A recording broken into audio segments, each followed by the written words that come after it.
Deuxième partie avec Bernard de Montréal, mois de mars 1983, Évolution, Révolution. Nous avons appris que finalement nous sommes tous un peu, tous ceux qui cherchent à évoluer, nous sommes tous des révolutionnaires sur le plan de l'esprit et c'est effectivement ce qui est la démarche de l'évolution. Sur la fin de la première partie, vous nous avez laissé entendre que l'être humain, l'homme, est un esprit. Il doit prendre contact avec le plan de l'esprit. Mais l'homme, si on vous écoute, se retrouve encore au centre et au nombril de l'univers. Car les autres êtres animés sur la Terre, qu'on pense aux animaux, semblent avoir eux aussi un cerveau, semblent être capables de certaines formes de réflexion, donc de pensée, d'invention. Pourquoi mettre tant d'emphase sur l'être humain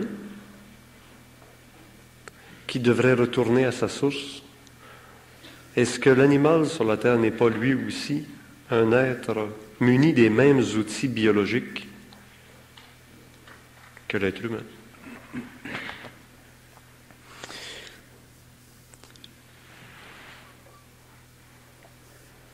S'occuper du sort des animaux sur le plan d'évolution ou s'occuper du sort des règnes qu'on appelle inférieurs sur le plan d'évolution, c'est très bien, philosophiquement.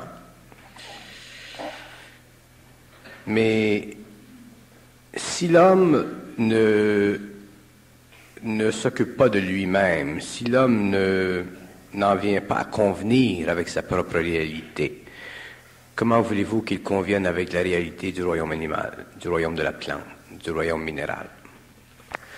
C'est de penser que l'homme doit se regarder continuellement. Et quand on dit l'homme, c'est l'être humain, l'humanité doit penser à se regarder elle-même. Et c'est encore l'exclure du monde dans lequel il vit. Le monde dans lequel il vit n'est pas l'être humain comme le nombril de la planète Terre.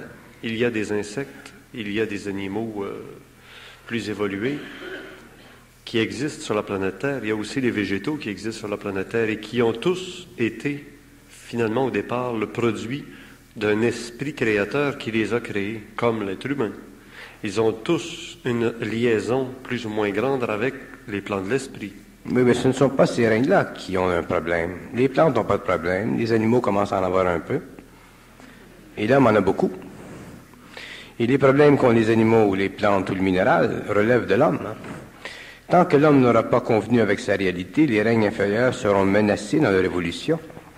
D'où vient que les plantes n'ont pas de problème? Quand je dis que les plantes n'ont pas de problème, je veux dire que les problèmes de vie, les problèmes d'évolution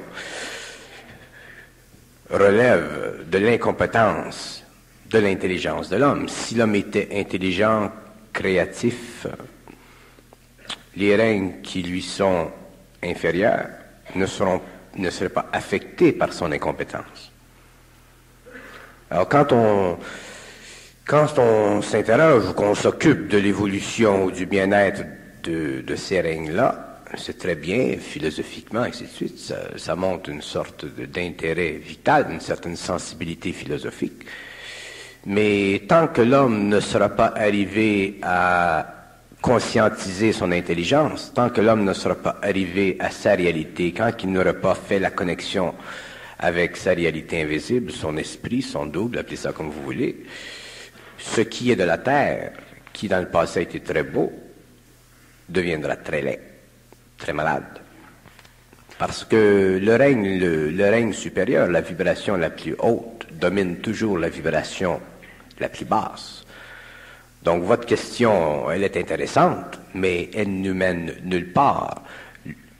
Où l'homme doit aller, où l'homme doit s'aventurer, le domaine de sa propre expérience, qui convient de son évolution, éventuellement dominera tout le reste de la Terre. Alors, la question qui fait face à notre réalité aujourd'hui, la question la plus pressante de l'homme aujourd'hui, ce n'est pas une question qui doit être dirigée seulement vers... Je n'ai pas d'objection à ce qu'on parle des animaux, des plantes ou du minéral, aucunement. Mais je dis que la question la plus pressante de l'humanité aujourd'hui pour les hommes, c'est la question de l'évolution de l'homme. Il faut à un certain moment que l'homme passe de l'involution à l'évolution, que l'homme passe de la mort à l'éveil. Il faut que l'homme en arrive à syntoniser ses capacités créatives. Il faut que l'homme en arrive à voir, à sentir, à ressentir, à connaître son identité individuelle. Et à partir de ce moment-là, votre question sera très bien résolue. Parce que dans l'ésotérisme, on dit souvent que les plans inférieurs se révolteront si l'homme continue à mal agir. La terre se révoltera, les volcans, les continents, les plantes, les végétaux. Oui, mais de dire que la nature va se révolter contre l'action de l'homme ou l'inaction créative de l'homme, c'est une chose. C'est évident. D'ailleurs, on le vit aujourd'hui. Les prises de conscience philosophiques ou spirituelles que nous connaissons dans le monde, c'est du très beau langage. De dire que la conscience de l'homme, si elle ne s'ajuste pas, va faire en sorte que les éthers vont troubler les matières fondamentales, donc il y aura éruption volcanique, tremblement de terre, ça c'est une chose, ça fait partie des lois cosmiques. Il est évident qu'il y a une relation entre les éthers subtils de l'homme et les éthers inférieurs, mais le point que je veux faire, c'est que l'homme, tant que l'homme ne redressera pas sa vue, tant que l'homme n'arrivera pas à la conscientisation, tant que les forces de vie n'auront pas commencé à réellement faire accélérer l'homme dans une direction d'évolution, il est évident que l'homme subira, à cause de son action, il subira les conséquences de cette action. Donc, d'une façon ou d'une autre, les volcans ils feront éruption, les terres s'ouvriront, il y aura des pestes, il y aura des famines, parce que ça fait partie de l'inconscience de l'homme. Nous devons voir que l'homme ne peut pas rien corriger dans la vie tant qu'il n'est pas lui-même corrigé intérieurement. Alors, la question, elle est bonne, elle est intelligente, elle est d'ordre philosophique, spirituel, de sensibilité, mais le point n'est pas là. Le point, il est dans l'homme. C'est l'homme qui doit être changé, c'est l'homme qui doit être transmuté, c'est l'homme qui doit prendre conscience. Et au cours des siècles, parce que tout ceci prend du temps, au cours des siècles, il y aura une très grande amélioration de la conscience planétaire et donc tous les règnes inférieurs à l'homme bénéficieront de sa conscience supérieure. Bon, bien maintenant, Bernard, je voudrais essayer de vous expliquer un peu pour quelles raisons j'ai essayé d'aborder le fait que les animaux ou la nature se révoltera devant l'inconscience des actions de l'homme. C'est qu'on admet que la nature, les animaux, les végétaux sont des règnes inférieurs au niveau de l'être humain. Et vous admettez vous-même, vous venez de le dire, que ça pourrait entraîner des révoltes ou qu'il y aurait ces choses, ces manifestations. Alors maintenant, si l'homme d'aujourd'hui se révolte ou l'homme du Verseau se révolte, ne serait-ce pas la manifestation d'un trouble aussi, mais à un niveau supérieur, comme les animaux se révoltent ou la nature se révolte à cause d'un trouble au niveau supérieur qui est l'homme, l'homme se révolte parce qu'il y a un trouble à un niveau supérieur à l'homme, c'est à un autre niveau. J'aimerais qu'on parle de cette guerre ou de ce trouble qui se passe à un autre niveau. La révolte de l'homme de la 5e race, la révolte de l'homme qui passe de la 5e à la 6e, la révolte de l'homme qui passe de l'inconscience à la conscience, la révolte de l'homme qui prend conscience de son lien télépathique avec l'esprit, ainsi de suite. Cette révolte, elle fait partie de la descente de l'esprit dans la matière. Donc, l'homme ne peut pas se révolter tant qu'il ne subit pas sur le plan mental, sur le plan émotionnel, dans sa vie, cette descente d'énergie en lui. La révolte, elle est créée par l'esprit. Elle est le produit de la réaction humaine contre la puissante descente de l'esprit. Mais elle est formulée en termes psychologiques pour détruire la mémoire de l'âme. C'est très délicat, cette partie. Quand je dis, moi, que l'homme n'est pas cette partie purement matérielle, que l'homme est un tout, et qu'il y a une partie matérielle, visible, et qu'il y a une partie invisible, et immatérielle. Et que la partie immatérielle, en pénétrant dans le matériel, fait vibrer tellement les matières qui sont subtiles. jusqu'au mental, qu'il se crée éventuellement une révolte, c'est-à-dire qu'il se crée éventuellement une réorganisation de ces matières en fonction de la mémoire que possède l'homme de son passé. Exemple. Lorsque l'homme entre dans l'énergie de l'esprit ou dans l'énergie de l'intelligence ou qu'il rentre en fusion, il vit progressivement une souffrance dans le mental ou une souffrance ici dans le plexus solaire. Alors cette souffrance, elle naît d'où? Elle n'est pas seulement du fait de pénétration de l'esprit, mais elle naît du fait que la lumière de l'esprit, en passant dans les plans de l'homme qui sont contaminés par la mémoire de l'humanité ou la mémoire individuelle, crée cette réaction.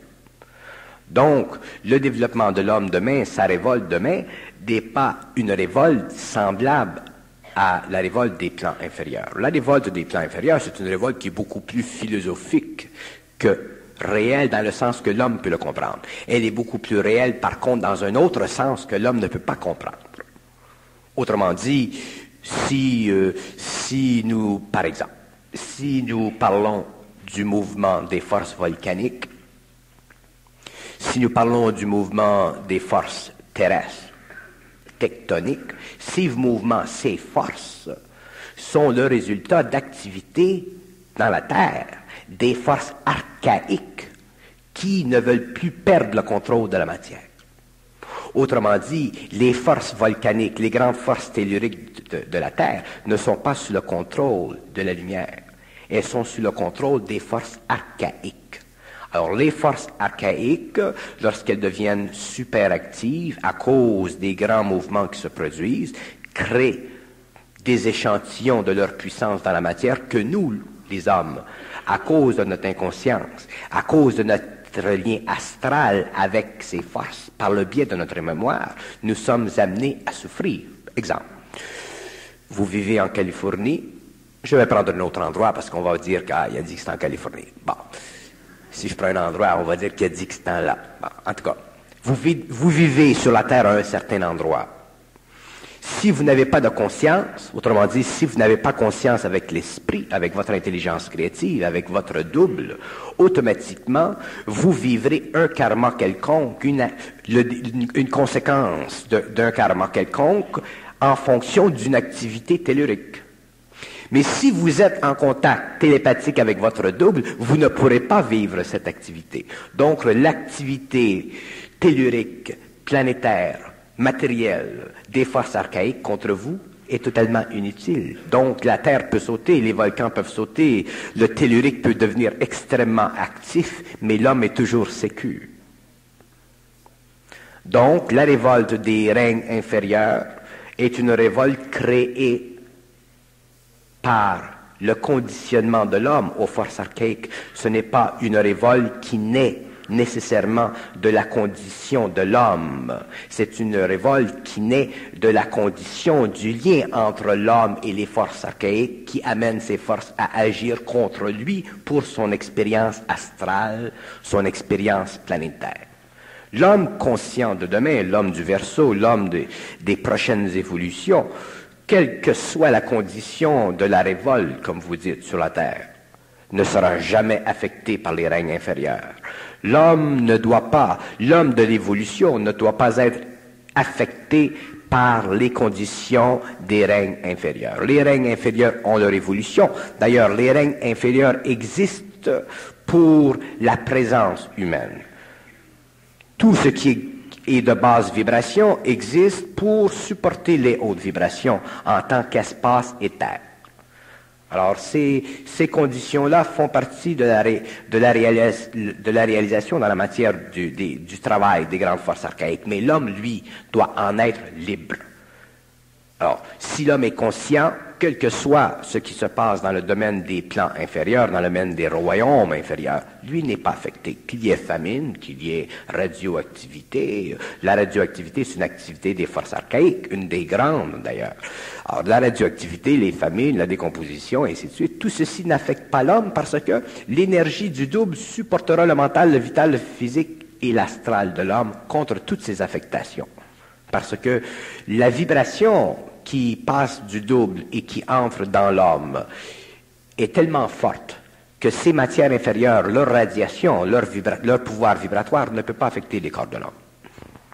Alors comme ça, c'est fini de monter sur le bord d'un volcan qui va faire éruption, puis de lancer dans la gueule du volcan une petite fille vierge pour empêcher le volcan de faire éruption. Bon, mais ça fait partie de la superstition de l'humanité, ça fait partie de l'astralité de l'humanité, ça fait partie de la magie noire de l'humanité. Alors, est-ce que sur le même niveau, la notion de l'enfer, de croire qu'il y a un enfer où on va tomber, on va mourir, on va brûler jusqu'à la fin de la fin, qu'il n'y a pas de fin? Bon, mais tout ceci encore fait partie des notions de l'humanité, ça fait partie des notions astrales de l'humanité. Un enfant qui est jeune, qui n'est pas arrivé à un âge adulte de maturité, pour lui l'enfer c'est quelque chose de terrible, c'est quelque chose qui lui fait peur. Un homme qui est conscient n'est pas affecté par ces choses-là. D'ailleurs, les gens citent toujours la Bible, le Nazaréen, quand le Nazaréen dit qu'il est descendu aux enfers. L'homme conscient n'est pas affecté par les basses vibrations de ces plans-là. Donc, toutes les nominations, toutes les dénominations, tous les mots, tous les concepts, toutes les paroles qui suscitent la crainte ne l'affectent pas.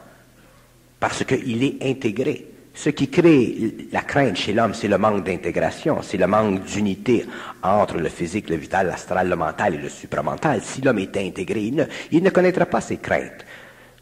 Il ne les connaîtrait pas, parce que c'est impossible. Tu ne peux pas les connaître, ces craintes. Tu ne peux pas être dans l'intelligence et être en dehors de l'intelligence. Soit que tu es dedans ou tu es en dehors. Tu ne peux pas faire de jeu. Alors, soit que tu es dans l'intelligence ou tu n'es pas dans l'intelligence. Alors, quand l'homme passe d'un niveau à un autre, il commence à connaître le jeu, et éventuellement il connaît très bien le jeu. Quand il connaît très bien le jeu, il vit, il n'existe plus. Pourrait-on dire que l'attitude des Juifs lors de la dernière guerre, l'extermination des Juifs par Hitler, a fait que ces êtres, en relation avec les textes les plus sacrés qu'on puisse connaître, ne vivaient pas justement dans la crainte, ils se sont laissés immoler. Des milliers de Juifs se sont laissés immoler sans se révolter, parce qu'ils ne craignaient pas, parce qu'ils n'étaient pas dans la crainte, parce qu'ils étaient en relation avec la connaissance, des grandes connaissances. Écoutez, vous parlez des Juifs, vous parlez des masses juives qui se sont fait exterminer dans la crainte, qui se sont fait exterminer par Hitler. Ces gens-là ont vécu la crainte, ils ont vécu la grande crainte. Ce n'est pas parce que les Juifs ont une cabale et que les Juifs ont des sciences ésotériques que les masses des Juifs connaissent ces sciences. Vous pouvez compter sur vos doigts les Juifs qui connaissent la cabale. Sur vos doigts. Moi, j'ai parlé à des Juifs de la cabale, ils disent, qu'est-ce que c'est ça? Ils ne connaissent pas la cabale. Il y a beaucoup de Juifs qui ne connaissent pas la Kabbale. Mais vous n'avez pas besoin d'aller loin. Il y a quelques années à peine, il y a combien de catholiques qui avaient lu la Bible? C'était restreint dans ce temps-là. C'est la même chose pour les Juifs. Pensez-vous que les Juifs ont le temps de lire la Kabbale? Ils s'occupent d'autre chose. Il y a des Juifs qui s'occupent de la Kabbale. Et ceux qui s'occupent de la Kabbale s'en occupent selon leur évolution, selon leur esprit, selon leur philosophie, selon leur sensibilité. Pour réellement connaître pour connaître l'intelligence cachée derrière les signes, il faut être en contact avec l'esprit, sinon ça devient de l'ésotérisme.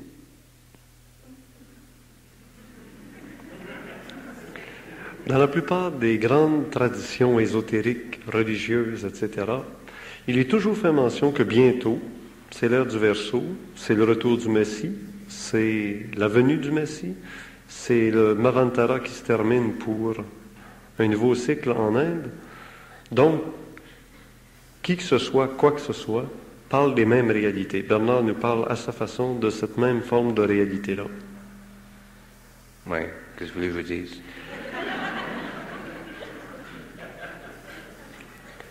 Donc, il n'y a rien de nouveau sous le soleil. Il n'y a absolument rien de nouveau sous le soleil, effectivement. Donc, tout est connu d'avance. Prévisible. Ben oui, tout est connu d'avance. Évidemment. Et quelqu'un qui est en relation avec non plus la mémoire, mais est en relation avec l'intelligence, sait précisément les événements qui doivent arriver. Mais oui, c'est normal, tout est connu, tout est su. Le hasard n'existe pas. Il s'agit de bien comprendre les événements, il s'agit de bien comprendre le symbolisme, s'il y a symbolisme, dans la dictée des événements. C'est là que les gens font erreur, c'est là que les gens se fracassent le cerveau, que les gens perdent de l'énergie. Si vous lisez les anciens textes, si vous lisez les textes de n'importe quelle nation qui a eu contact avec des initiés, il faut comprendre ce qui est écrit derrière le mot. Sans ça, on finit par une pagaille, on finit par de l'ésotérisme, on finit par une attitude psychologique de crainte, on devient craintif, on cherche, on essaie de comprendre, et ainsi de suite, et c'est normal, mais ça va beaucoup plus loin que ça. La condition, la fin d'un cycle, c'est une chose absolument extraordinaire, mais non pas du point de vue humain, du point de vue cosmique. Du point de vue humain, la fin d'un cycle, c'est toujours de la merde, c'est toujours de la cacophonie, c'est toujours de l'abrutissement, c'est toujours une désintégration, c'est toujours une puanteur qui sort des profonds de la terre. Mais ce que ça signifie, ce que ça amène, ce que certains hommes sur la terre y comprennent, c'est une autre chose. La fin du cycle pour les Atlantes, ça n'a pas été un cadeau. Ça n'a pas été un cadeau, la fin du cycle pour les Atlantes, ce que vous appelez le déluge. Mais pour certains Atlantes, la fin du cycle, ça a été la création d'une nouvelle race, la 5e. Et c'est la même chose pour nous. La fin du cycle pour l'homme de la 5e race, c'est quelque chose d'absolument extraordinaire. Mais il faut la comprendre, il faut le savoir, il faut être dans l'énergie de cette fin de cycle, il faut être dans l'intelligence de cette fin de cycle. Sinon, c'est une plaidoirie pour la mort, c'est une plaidoirie pour le suicide, c'est une plaidoirie pour la tristesse, c'est une plaidoirie pour l'anxiété, c'est une plaidoirie pour tous les aspects de l'expérience humaine qui relèvent de l'astral sur l'homme, de son contrôle, de sa domination, au lieu que ce soit un agencement de plus en plus perfectionné du mental inférieur avec le mental supérieur, autrement dit le contact entre l'esprit et le cerveau éthérique de l'homme. La fin du cycle, c'est absolument extraordinaire, mais évidemment, si nous la regardons d'un point de vue humain, d'un point de vue planétaire, d'un point de vue émotif, d'ailleurs, le problème de l'homme sera dans son émotion, tant qu'il n'aura pas transmuté cette énergie. Si l'homme regarde la vie d'un point de vue d'émotion, s'il colore son intelligence avec de l'émotion, s'il astralise, autrement dit, son intelligence, il est évident qu'il ne pourra pas vivre la fin du cycle d'une façon parfaite, d'une façon grandiose, d'une façon vitale, d'une façon victorieuse. Il ne pourra pas passer outre, il mourra de crainte. Et c'est là que vient la nécessité pour l'homme de ne pas entraver le travail de l'énergie, de l'intelligence qui entre en lui, qui bouscule un peu ses croyances, ses fondations. C'est là. Mais s'il n'est pas capable d'empêcher que cette énergie bouscule ses croyances, son statu quo psychologique, s'il n'est pas capable d'empêcher ceci, et qu'il est capable de le supporter, il ira très loin. Mais s'il est trop faible dans l'émotion, s'il est trop insécure dans l'émotion, s'il est trop enraciné dans sa mémoire, il ne pourra pas supporter le choc de cette énergie qui transforme et qui additionne et qui altère toutes les configurations de sa mémoire pour faire pénétrer en lui une intelligence qui est neuve, qui fait partie de l'ère du Verseau. L'ère du Verseau, c'est l'ère de l'intelligence cosmique. L'ère de l'homme de la 5e race a été l'intelligence mentale inférieure. Et après le Verseau, après la 6e race, après, il y aura une autre ère qui sera le cycle de la volonté. Alors, l'homme doit le vivre. Ceux qui sont marqués pour le vivre, le vivront. Ceux qui ne sont pas marqués ne le vivront pas. Mais ils bénéficieront de l'expérience à la fin du cycle, il est évident. Alors, revenons là-dessus. Ceux qui sont marqués, ceux qui ne sont pas marqués. Pour ceux qui ne sont pas marqués, qu'est-ce qui arrive? Ceux qui ne sont pas marqués retournent, ceux qui sont marqués continuent. Ceux qui ne sont pas marqués doivent redéfinir leur expérience, recomprendre l'expérience. L'âme est encore dominante dans leur vie. Ceux qui mourront à la fin du cycle, ceux qui mourront au cours des siècles qui viennent, devront reconnaître éventuellement des aspects de leur expérience qui doivent être raffinés, et elles doivent être raffinées par le feu électrique qui fait partie du contact entre l'esprit et les matières subtiles de l'homme. C'est le feu électrique de l'esprit qui transformera l'homme. Ce ne seront pas les conceptions révolutionnaires de l'homme ou les conceptions philosophiques ou spirituelles ou ésotériques de l'homme. C'est le feu électrique. Et le feu électrique, quand il passe dans les corps, il brûle tout. C'est ça qui crée la nouvelle race. La nouvelle race n'est pas quelque chose qui championne dans les champs de la spiritualité. La nouvelle race, c'est quelque chose qui est trempé dans le feu, qui est brûlé, qui est bousculé dans tout ce que peut amener vers la terre l'esprit. Et les hommes de cette race le vivront. Il ne s'agit pas pour l'homme de... Ce n'est plus, vous savez, pour l'homme de la 6e race, ce n'est plus un problème philosophique, la vie. Ce n'est plus un problème psychologique, la vie. C'est un problème vibratoire. Et les hommes qui ont la capacité de subir la vibration, de supporter la vie nouvelle, cette vibration qui entre et qui est très très concrète, laissez-moi vous dire, ne peuvent plus vivre psychologiquement ou philosophiquement. Ils ne sont plus intéressés. La connaissance ne les intéresse plus. La connaissance, ça fait partie de la couronne psychologique de la 5e race. C'est ce que a développé la 5e race. C'est ce qui lui a donné ses épaulettes. Ce n'est pas de la connaissance que vivra la 6e race. La 6e race vivra du pouvoir de l'énergie de la lumière, transformant la forme pour le bénéfice d'une nouvelle humanité. C'est une nouvelle évolution. Donc, ceux qui sont, comme vous dites, marqués, ou comme j'ai déjà dit, marqués, ceux qui sont marqués sont marqués. Ceux qui ne sont pas marqués devront retourner au monde de la mort pour revenir un jour dans d'autres corps plus perfectionnés, à l'intérieur d'une civilisation plus évoluée, où ils auront accès à des connaissances, à une nouvelle mémoire, leur donnant plus facilement accès à la fusion. Et c'est comme ça que se traitera les événements de l'avenir. C'est comme ça que l'homme de la nouvelle race comprendra ce qu'il doit comprendre et ce que l'homme de la 5e race ou de l'ancienne race devra retourner avec dans l'astral, dans le monde de la mort pour continuer à étudier, pour continuer à comprendre et à reconnaître les signes qui donnent à une humanité l'apogée de sa conscience et la vertu de son pouvoir. Ce n'est pas dans le monde de la mort que l'homme peut exorciser l'astral ou les forces archaïques. C'est dans le monde de la matière qu'il doit l'exorciser. Mais pour qu'il puisse l'exorciser, il faut qu'il puisse la comprendre. Pour qu'il puisse la comprendre, il faut qu'il ait un contact minimal avec son intelligence créative. D'où l'initiation solaire, d'où la transmutation, d'où la souffrance des fils de la lumière, d'où la souffrance des révolutionnaires du Verseau, si vous voulez. Tous les hommes qui passeront à la 6e devront souffrir cette transmutation. Ceux qui ne pourront pas la souffrir, la vivront dans un autre temps, et dans cet autre temps, déjà, elle aura été soufferte, donc les hommes en bénéficieront au lieu de l'avoir souffert. Et là, vous me demanderez pourquoi il y en aura qui ont souffert avant et d'autres qui n'ont pas souffert après. Et je vous dirai que ça fait partie des lois de l'évolution. La souffrance n'est pas nécessaire. Elle est essentielle dans un certain temps. Regardez quand les hommes créent quelque chose, tout le labeur qui va dans la formation d'une forme. C'est dans la formation d'une forme, c'est dans la gestation, c'est dans le début d'une forme que tout le labeur vient. Ceux qui ont la capacité de créer ce labeur le créent pour que les autres ensuite en bénéficient, c'est l'évolution. Les plus forts supportent toujours les plus faibles.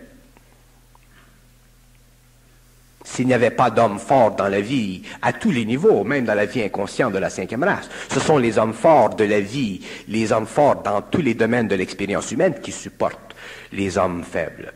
Parce que la vie, c'est une hiérarchie. Il est évident que tous les hommes n'ont pas la même capacité, n'ont pas la même force créative. Donc, il y a des hommes forts qui supportent la vie. Il y a des politiciens aujourd'hui qui supportent les conditions économiques très difficiles de notre temps. Moi, je suis sûr, je serais très peiné d'être aujourd'hui dans le gouvernement. Je trouve que les types qui sont dans le gouvernement, qui gouvernent, que ce soit dans le provincial ou dans le fédéral, sont des hommes. Je ne dis pas tous, là, parce qu'il y a toujours des hommes qui ont plus ou moins de vertu, mais je parle de ceux qui ont de la vertu, les politiciens ou les hommes d'État, ceux qui sont réellement des gens qui vivent de ce métier. Ce métier fait partie de leur vie. Eux ne sont pas révolutionnaires, ils institutionnalisent. Ces hommes-là, ils ont quelque chose d'absolument merveilleux, c'est qu'ils ont un certain courage. Et ceux qui sont capables ceux qui ont la force de continuer, comme pendant des années de temps, ce sont ces hommes-là qui supportent, quelle que soit la critique. Quand vous avez, comme dans notre pays, un premier ministre qui est à la charge d'une nation, qui passe par des courants très difficiles pendant des années et des années, à travailler pour substantialiser sa ville, pour lui donner un certain cachet, ça prend de la force. Et les conditions, les nuances politiques, pour moi, ça n'existe pas. Je regarde simplement la force de ces hommes, les hommes qui subissent la pression de tous les côtés. Et ces hommes-là, ce sont des hommes qui sont merveilleux et ce sont des hommes qui doivent être réellement considérés dans leur créativité, même s'il y a des erreurs dans leur créativité. Ils doivent être considérés en vertu de leur créativité. Il y a des hommes qui travaillent dans les domaines opposés, dans les mouvements opposés, dans le mouvement ouvrier, et ainsi de suite. Ce sont des hommes aussi qui ont la vertu de leur esprit. Et plus l'homme se conscientise, que ce soit dans n'importe quel domaine, plus la vertu change, plus elle devient parfaite. Et ça, c'est la sixième race. Dans la sixième race, il n'y aura plus de conflit entre ceux qui contrôlent, ceux qui gèrent, ceux qui dominent et ceux qui sont gérés ou dominés à l'intérieur d'une même hiérarchie. Ce sera une conscience universelle, mais ce sera aussi une nouvelle psychologie. Une psychologie qui n'est pas fondée sur la mémoire de l'humanité, mais une psychologie qui est le produit de l'intelligence de l'homme, qui est indiquée à l'homme. Et cette psychologie, elle est totalement vibratoire. Et c'est pour ça que ceux qui viendront, ceux qui créeront la nouvelle race, seront les plus forts, et ceux qui viendront ensuite seront ceux qui pourront bénéficier de cette créativité, de ce mouvement original. Il doit toujours y avoir des pères dans une race. Il y a toujours des pères, il y a toujours des individus clés. Parce qu'une race ne peut pas naître sur une planète sans que les parents soient forts. Et c'est comme ça que ça fonctionne. La façon dont vous nous parlez, on dirait que ça va se faire en douceur, c'est-à-dire qu'il y aura de plus en plus de gens de la nouvelle race et graduellement, la situation va tourner d'elle-même sans choc.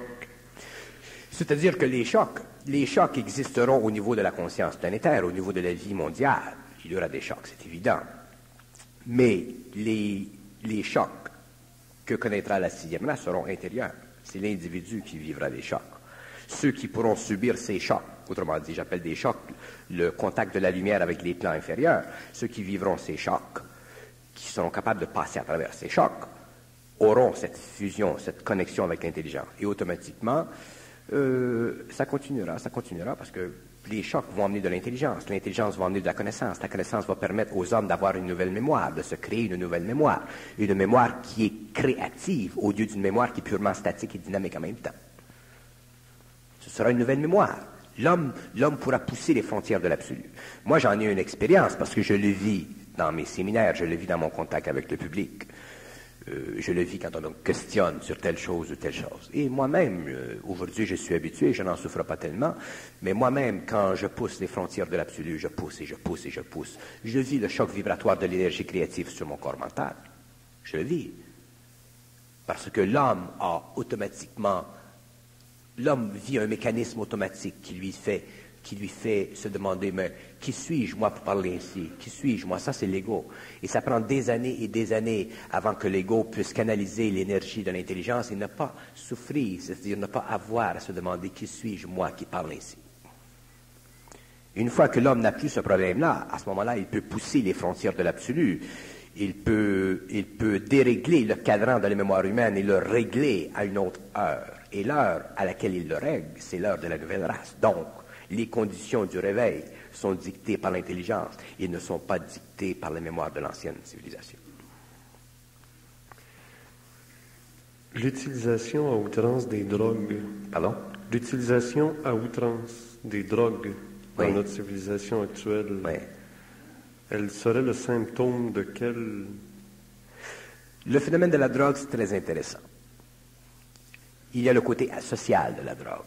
Le côté social de la drogue, ça fait partie totalement de l'influence des forces archaïques contre l'homme, pour démantibuler, pour diviser l'homme. Sur le plan individuel, la drogue est le résultat de la sensibilité de l'homme. Il y a des hommes qui sont sensibles, mais qui n'ont pas de réponse. Il y a des hommes dans le monde qui sont sensibles, mais qui n'ont pas de réponse dans l'éducation, qui n'ont pas de réponse dans la philosophie, qui n'ont pas de réponse dans la psychologie, qui n'ont pas de réponse dans la spiritualité. Donc, ils croient que peut-être il y aura réponse dans la drogue. Alors, qu'est-ce qui se produit? Il y a un phénomène de communication qui se produit. Un ami vient et dit, écoute, je ne sais pas comment il parle là, mais il dit, écoute, si tu prends ça, c'est au bout. Si tu prends du pout, c'est au bout, le pout. Alors, le type, lui, il ne sait pas. Il n'a jamais eu l'expérience. L'autre, il a eu son expérience subjective. Il sait que c'est pas aussi au bout, mais il faut qu'il dise à l'autre que c'est au bout pour que lui soit au moins pas tout seul dans le bas du bout. Tu comprends? Bon. Alors, finalement, l'autre le fera. Et ça se continue comme ça. Autrement dit, c'est une contamination, c'est une influence. Mais au moins, il y a des individus qui se sensibilisent intérieurement à cause de cette expérience. Mais aussi, ils souffrent socialement parce que, bien que astralement, le corps astral ait été bousculé par l'énergie de cette drogue, parce que ça change, ça affecte le corps astral, ils n'ont pas la capacité de réaliser, ils ne peuvent pas réaliser ce qu'ils croyaient. Ils attendent à quelque chose et ça vient pas, c'est plus loin. Et ça, c'est leur souffrance. Donc, le phénomène de la drogue, c'est un phénomène qui est astral, qui fait partie de l'expérience de l'homme et qui fait partie de l'expérience de la société. Il y a des hommes qui en bénéficient dans ce sens qu'éventuellement, ils se réajustent. Il y en a qui meurent. Et sur le plan social, mais ça crée ce que nous connaissons, ça colore toute notre psychologie, ça accélère la décadence. La drogue, la fonction de la drogue, c'est d'accélérer la décadence dans le monde occidental. L'utilisation des messages subliminaux à travers les disques, disco ou tout le reste, rock and roll, encore une fois, utiliser des techniques qui ne sont pas d'éveil, mais d'endormissement. C'est encore subtil, ça. C'est encore le mouvement des forces archaïques, des forces astrales à travers la drogue, à travers la musique, à travers les incantations. Là, ça commence à être dangereux. Parce que là, ce n'est plus seulement la drogue. La drogue est utilisée pour faire la musique, parce que la drogue ouvre les centres psychiques. Donc, ensuite vient la musique, et de la musique vient l'incantation de la magie noire. Donc, rendu à ce point-là, les forces astrales sont très, très contentes. Et d'ici à la fin du siècle, d'ailleurs, je n'aime pas tellement parler de l'avenir, mais je vous dis que d'ici à la fin du siècle, à moins qu'il y ait un contrôle de la part des gouvernements, qu'il y ait un contrôle de la part des individus, d'ici à la fin du siècle, viendra un point où le dernier mouvement de cette musique moderne, contemporaine, sera vers la magie noire. Autrement dit, la musique sera contrôlée par les forces archaïques. Et la magie noire sera... D'ailleurs, ça se produit, vous venez de le dire sur ces disques. Et c'est inévitable. C'est inévitable. Et le grand Manitou de la magie noire ne serait-ce pas l'Antéchrist? Ce que vous appelez l'Antéchrist, c'est très subtil. Je ne veux pas parler de l'Antéchrist. Je ne parle jamais en public de l'Antéchrist. Mais je ne parle jamais en public de l'Antéchrist. Mais c'est très subtil, l'Antéchrist. Mais je ne parle pas en public de l'Antéchrist. Mais c'est très subtil, l'Antéchrist. Mais ce n'est pas un problème pour l'homme conscient. Mais c'est un problème pour l'homme inconscient. Mais il ne faut pas trop s'inquiéter non plus, parce qu'on fait de l'overtime. La bête et l'Antéchrist, c'est deux. La bête, c'est le chum de l'Antéchrist. Vous ne parlez pas du chum de l'autre? Je ne parle pas de l'Antéchrist. Je ne parle pas de la bête. Je ne parle pas de 666. Je laisse ces choses à des gens plus érudits dans l'ésotérisme. Alors, sans parler d'ésotérisme, puisque ce n'est pas votre faible, parlons de ce que ça représente. Parlons de ce que ça représente pour l'homme conscient. Pour l'homme conscient, l'ésotérisme, éventuellement, ce n'est plus nécessaire. Non. Je veux parler de la bête, 666 et de l'Antéchrist. Vous parlez de l'homme conscient, la bête, le 666, ça ne représente absolument rien. Parce que l'homme conscient dans l'esprit, quand tu es dans l'esprit, tu n'as pas besoin de vivre les conditions karmiques de l'humanité. S'il est là, il le voit. S'il est là en influence, il le sait. Il le sait. On s'inquiète de ce qu'on ne voit pas, de ce qu'on ne sait pas, mais on ne s'inquiète pas de ce qu'on voit et de ce qu'on connaît. Donc l'homme conscient n'a pas à s'inquiéter de l'Antéchrist. Bon, on va devenir très pratique. Oui. Alors. Le jour où le 666 sera la clé de contact pour pouvoir avoir droit de vivre dans notre civilisation, l'homme conscient aura beau dire « je suis conscient que le système 666, je ne veux pas y adhérer ».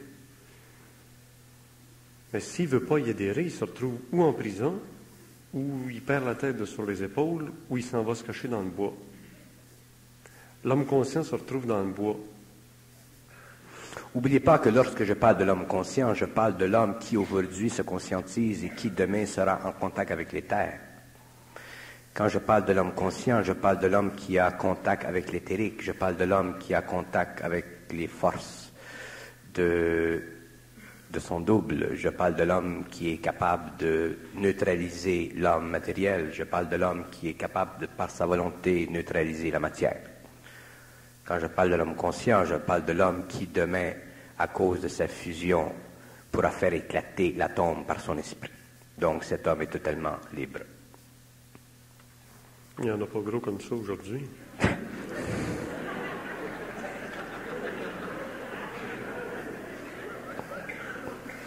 Je parle de demain, je parle de demain, je parle de l'évolution de l'homme conscient, je parle de la nouvelle race de l'homme, je parle du surhomme que l'on parle dans les textes ésotériques, je parle de l'homme qui manipule l'énergie, je parle de l'homme qui ne fait pas partie de la 5e race, je parle d'un autre homme. Et cette conscience lui viendra, comme pour Bernard, d'une fusion par une initiation solaire. Cette conscience, elle se développe. Moi-même, je n'ai pas fini d'évoluer dans cette conscience.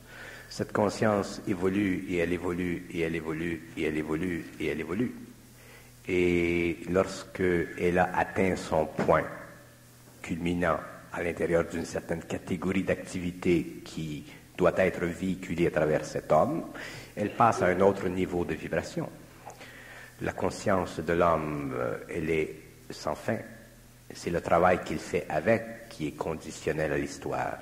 Ce que l'homme peut faire aujourd'hui, ce qu'il fera dans 5 ans, ce qu'il fera dans 10 ans, fait partie de l'organisation matérielle de la Terre en fonction de cette énergie. L'homme ne peut pas utiliser cette énergie sans que ce soit le temps.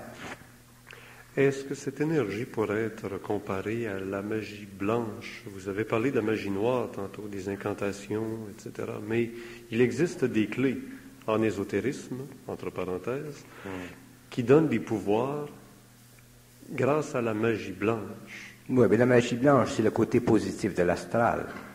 La magie noire, c'est le côté négatif de l'astral. Que vous fassiez de la magie blanche ou que vous fassiez de la magie noire, vous êtes encore dans l'astral. Que vous travaillez avec des maîtres de très haute spiritualité ou que vous travaillez avec des maîtres de basse spiritualité, vous ne travaillez pas avec vous-même, vous travaillez avec d'autres. Autrement dit, vous êtes toujours dominé. Un homme qui fait de la magie blanche, il est dominé par celui qui succède en vibration à l'état d'esprit de son ancienne mémoire. L'homme qui fait de la magie noire fait partie de la même réunion des forces astrales qui convoquent à l'intérieur de son plexus solaire les images dont il a besoin pour ouvrir sur le plan matériel les conditions et les corridors de cette énergie. Mais l'homme de la 6e race, l'homme nouveau, ne fait pas de magie blanche, il ne fait pas de magie noire, il est pouvoir sur la terre. Et quand Bernard nous disait tantôt que devant certains événements ou à l'époque où on aura le système 666 sur la planète, que l'homme pourra agir sur l'atome, faire éclater l'atome par la force de sa pensée ou de sa volonté, et que Bernard nous dit, ça viendra avec l'évolution, et vous nous avouez que vous-même, vous êtes en évolution.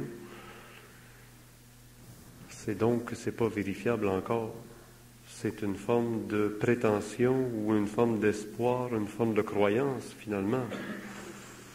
Il n'y a pas de croyance dans l'intelligence. L'intelligence ne croit à rien.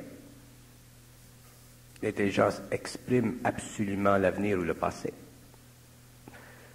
L'intelligence n'a pas de croyance.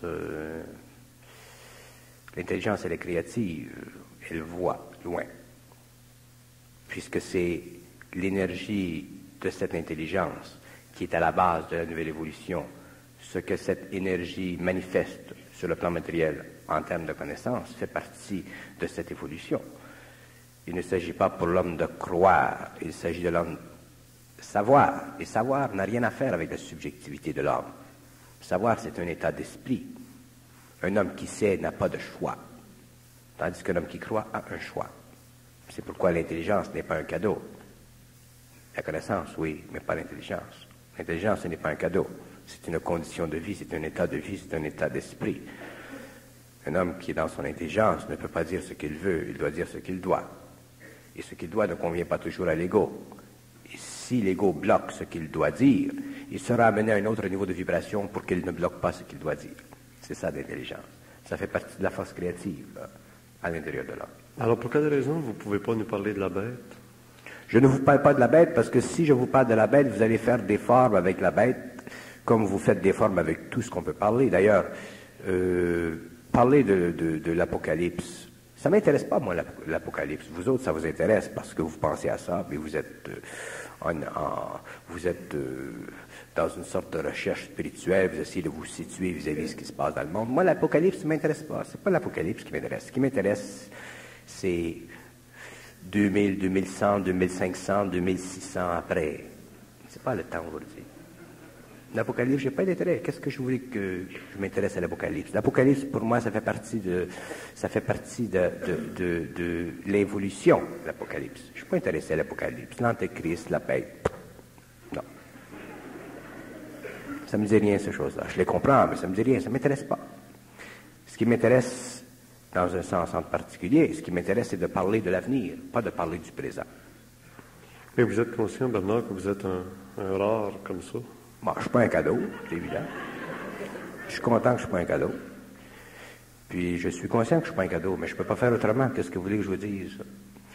Mais il y en a de plus en plus de rares. J'en rencontre de temps en temps des drôles. J'en rencontre des rares. Puis quand j'en rencontre des rares, ben c'est le fun. Parce que 2 fois ensemble, on se complète.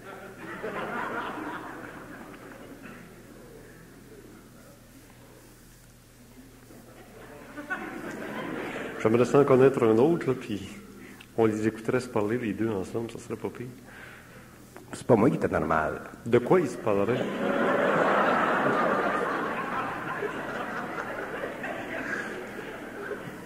Deux Bernard. D'ailleurs, j'ai entendu parler que maintenant Bernard a des rejetons Bernard. Là. Il y a un Bernard de Saint-Alphonse, il y a un Bernard de Candiac, il y a des Bernards dans la province de Québec un peu partout, là. Ça doit être soit un bon produit ou ça doit payer.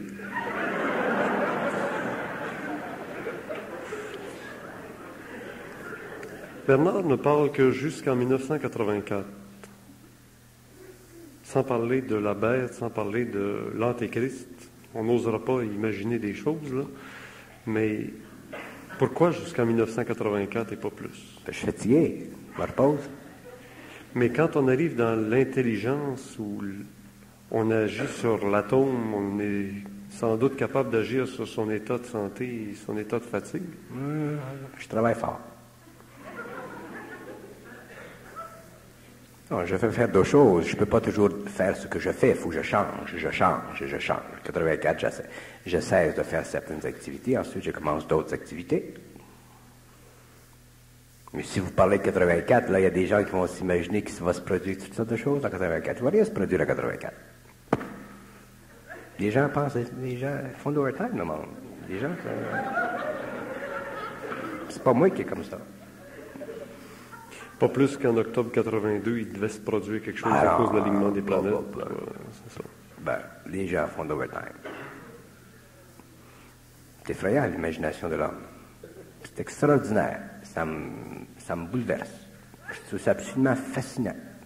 Mais vous ne trouvez pas que c'est assez étonnant, malgré tout, de voir que la plupart des traditions arrivent toutes focalisées sur la fin des années 80-90, avant l'an 2000, pour une fin de cycle? Tout le monde est d'accord là-dessus, tout le monde arrive au même point final. Oui, tout le monde arrive au même point, mais c'est bon mais ça se fait pas de même. Ça se fait pas de même. Ça, c'est l'astral. C'est ça que j'essaie de vous faire comprendre, l'astral. Savez-vous que si vous alliez dans l'astral et que vous parliez aux gens, là, ils ne sont pas bien des gens. Pas bien des gens. Parce que, aussitôt que vous parlez avec des êtres qui sont dans l'astral, même s'ils sont très hauts dans l'astral, sont pognés dedans. Fait que si tu es pogné dans quelque chose, ben c'est évident que tout ce que tu parles, tout ce que tu dis découle de ça. Alors, les gens dans l'astral, on ne parlera pas du bas astral parce que les autres sont super pognés, mais ceux qui sont en haut dans l'astral sont prisonniers. Moi, j'ai un de mes grands amis qui est un grand bonheur dans Montréal, je ne vais pas nommer son nom, là, qui a fait partie, qui avait une responsabilité suffisante dans une certaine école ésotérique, une très belle école ésotérique. Et d'accord, j'y parlais, ainsi de suite, puis il pouvait comprendre certaines choses. Mais il s'était gardé un petit coin. Il s'était gardé un petit coin, là. T'sais, comme s'il avait dit, c'était Bernard de Montréal, là, il ne va pas m'enlever ça. Voilà. Penthouse. Puis là, il n'est plus son penthouse. Ça a sauté pareil. Tu ne peux pas te réfugier dans l'astral à quelque niveau que ce soit. Quelque niveau. Et les forces qui sont dans ces plans-là sont très complexes, très belles, c'est extraordinaire. Mais il y en a d'autres, il y a des âmes qui ne sont pas prisonniers de l'astral et qui ne peuvent pas être amenés par ces forces, ces intelligences-là, à subir leur domination. Moi, peut-être que j'en suis un, et je suis sûr qu'il y en a d'autres. Et c'est pour ça que les hommes, ou ces hommes-là, évidemment, à cause de leur conscience, créent toujours des chocs contre l'astral, que ce soit le haut ou le bas astral. Pourquoi?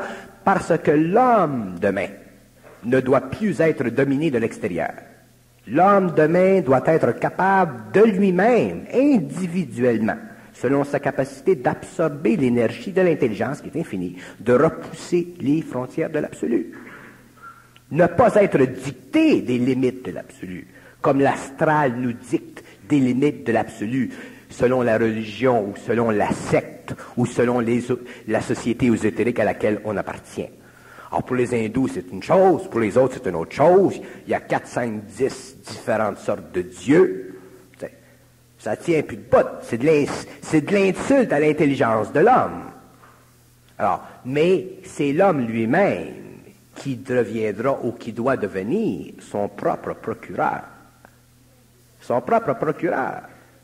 Si l'homme n'est pas capable de procurer pour lui-même et qu'il se reste procuré par d'autres, c'est évident qu'il va se faire éventrer. Et c'est ça l'involution. Et c'est tellement subtil que quand vous me parlez du 666, l'Antéchrist, la bête, toutes ces choses qui sont inévitablement connectées avec l'astralisation de l'intelligence de l'âme, n'ont aucun effet, n'ont aucune conséquence sur la conscience de l'être conscient. C'est ça que je veux dire. Je veux amener les gens à éventuellement être capables de, par eux-mêmes, de se servir de leur propre épée pour couper le cordon ombilical de leur mémoire, qui est connecté à la mémoire de l'humanité, pour que les gens puissent en arriver à penser leur propre pensée, créer leur propre pensée, vivre de leur propre pensée, et non pas vivre de la pensée des autres. Ça, c'est une abomination, ça, c'est une désolation pour l'homme, c'est une domination pour l'humanité, et c'est effectivement une porte qui empêche l'homme d'entrer dans les terres. Alors, moi, dans mon expérience, probablement que j'en connais pas encore pour le moment, là, je suis peut-être le seul qui parle comme je parle, mais effectivement, il y en aura d'autres, parce que l'homme ne peut pas retarder la descente de la conscience supramentale sur la Terre. L'homme ne peut pas empêcher son esprit d'extérioriser son énergie au lieu de l'intérioriser comme il l'a fait par le passé. Par le passé, l'homme a intériorisé son esprit, et en intériorisant son esprit, il a développé une cavalcade de symbolisme, de symbologie, pour se voiler contre l'absolu qui fait partie du contact entre l'infinité de l'esprit et l'absolue condensation de cette énergie à travers son corps mental.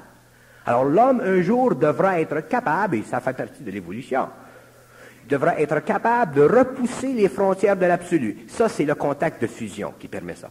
Et les êtres qui viennent d'autres planètes, d'autres galaxies, si un extraterrestre, comment est-ce qu'il s'appelle, E.T., il faudrait qu'E.T. vienne ici, puis que ça soit avec nous autres, là, puis qu'on y parle de l'astral, le haut astral puis le bas astral, je pense qu'il retournera dans le frigidaire, comme il a fait dans le... Ça leur va pas. Le petit gars qui disait dans le film, c'était cute ce film-là, qu'est-ce que c'est, d'où ce que tu viens? Il n'est pas arrivé avec des grosses théories, il a lancé 3 balles de tennis dans les airs, puis il s'est fait tourner. Autrement dit, l'homme demain comprendra que le pouvoir de l'esprit descend dans la matière. Et quand il descend dans la matière, l'ésotérisme, l'astral, les forces archaïques, l'antichrist, 666, toutes les théories du 666, il y en a une nouvelle, là, des computers, tout ça, ça fait partie de la domination de la subjectivité de l'homme pour l'expropriation dans l'homme de la conscience atomique qui se localise dans son mental. Alors, tout est utilisé pour empêcher que l'homme puisse réellement comprendre les lois de la domination. Et s'il faudrait que je parle de l'Antéchrist et du 666, pas au téléphone, mais au micro, vous en auriez en maudit détention. Parce que je serais obligé de renverser encore la loi des formes pour faire pénétrer dans la conscience de l'homme des données qui ne sont pas enregistrées dans les mémoires de l'humanité. Et ceci, je ne le fais pas en public parce que on a suffisamment de difficultés à comprendre ce qu'on a déjà assimilé sans commencer à se casser la tête avec d'autres choses qu'on comprendra quand on aura essayé et quand on aura arrêté de se casser la tête avec la connaissance. Là, à ce moment-là, tu peux parler de ces choses-là. J'en parle de ces choses-là avec des gens, j'en parle. Mais si les gens se cassent la tête avec ça, à ce moment-là, j'en parle pas parce que ça va contre l'intelligence, ça va contre l'homme. Il s'agit pas. J'ai fait, je t'apprends à faire une cassette sur les mots. J'ai quasiment l'intention de la lancer sur le marché tant qu'elle est au bout. Les mots, ça a l'air stupide, des mots. Moi, je suis capable de parler pendant bien longtemps des mots. Et plus j'en parle, plus je parle dans la cassette, plus je m'aperçois d'une chose, que c'est absolument incroyable et infini l'intelligence. Et nous autres, les hommes, on n'est pas habitués à ça. Fait qu'on parle quand on est conscient, là, pas quand on jase, parce que les gens ne parlent pas, l'homme ne parle pas sur la terre, je l'ai déjà dit, jase. Mais quand tu parles, puis t'apprends, puis ça n'arrête pas, Puis tu refais intérieurement, télépathiquement, puis tu dis, ça va s'arrêter, ça dit non, continue, les mots. Puis quand tu commences à étudier qu'est-ce que c'est les mots, ils n'ont jamais fait ça, les psychologues, étudier les mots. Quand tu étudies qu'est-ce que c'est les mots, tu t'aperçois d'une chose, qu'on est tous les hommes, on est enculés par les mots. C'est pour ça que je ne parle pas d'Antéchrist. Parce que quand je dis qu'on est enculé, qu'est-ce que je veux dire? Je parle gras des fois en public, c'est pour le fun, pour bien relaxer un peu, pour bien du coke. Mais ce que je veux dire, c'est qu'on a été éperdument liés à la signification des mots, et c'est ça qui est dangereux. Et si on parle de certaines choses avec l'homme, il faut qu'il soit dégagé du sérieux des mots. Il faut qu'il prenne les mots vibratoirement. S'il les prend symboliquement, là, ça devient de la philosophie, il va penser à ça, il va faire des cauchemars, l'Antéchrist, 666.